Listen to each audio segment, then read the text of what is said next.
Hello, this is Alex from phpacademy.org, following on from this video for the new Boston. Now, we've already established our variables and we've output them in PHP. Let's just take a look at the code again. We've basically fulfilled all three of our requirements. Now, if you haven't already seen this video of creating this, please go back and watch it, otherwise you're not going to completely understand what's going on.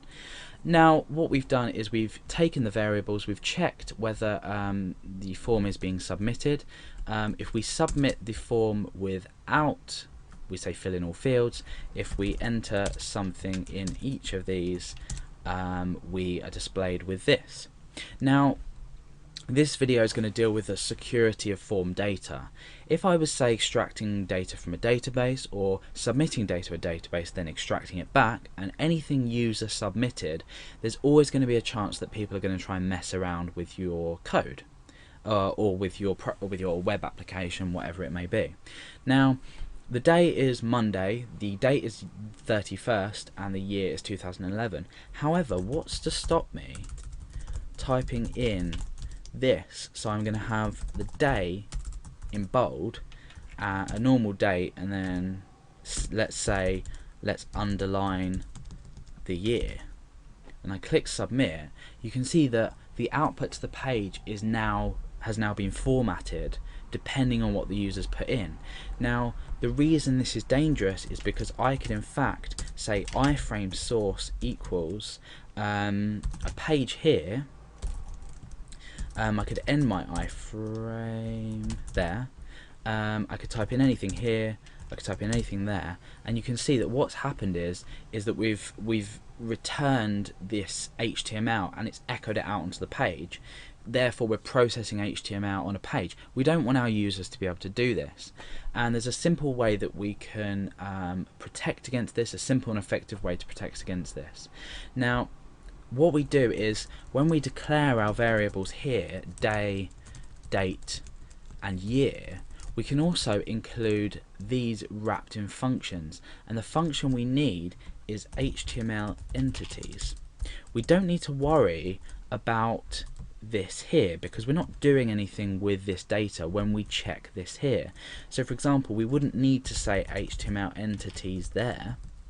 It would be absolutely pointless because we're not displaying the data here, we're just checking whether this particular variable here is set. So we wrap the function that we're eventually going to display. Remember, we're displaying day down here, so we need to protect by wrapping what we're grabbing in this function. So HTML entities. And what HTML entities does, I can show you on the page when we view the source of this. Entities. Yeah. Okay. So HTML entities. What this is going to do is it's going to take, let's say for example, a strong tag.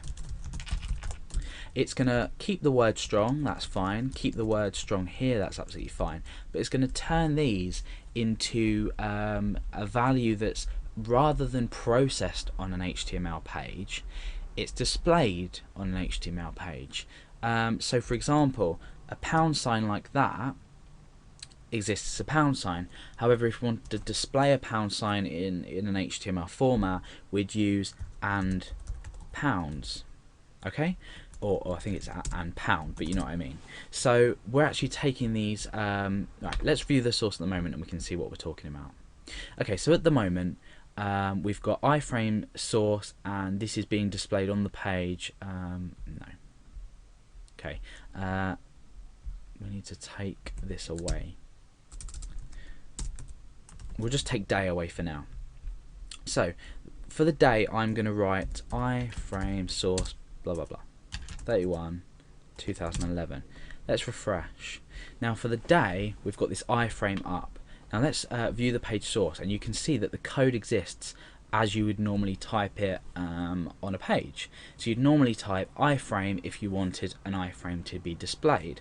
Now this is a massive security issue now because we're displaying it as we might type it if we wanted to create the page. So with the HTML entities,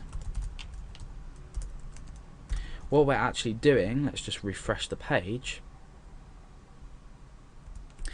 is we're now just displaying it on its own, and we do this by using these HTML entities, in fact, to display everything rather than process them as HTML tags. So that's basically the basic security around your form.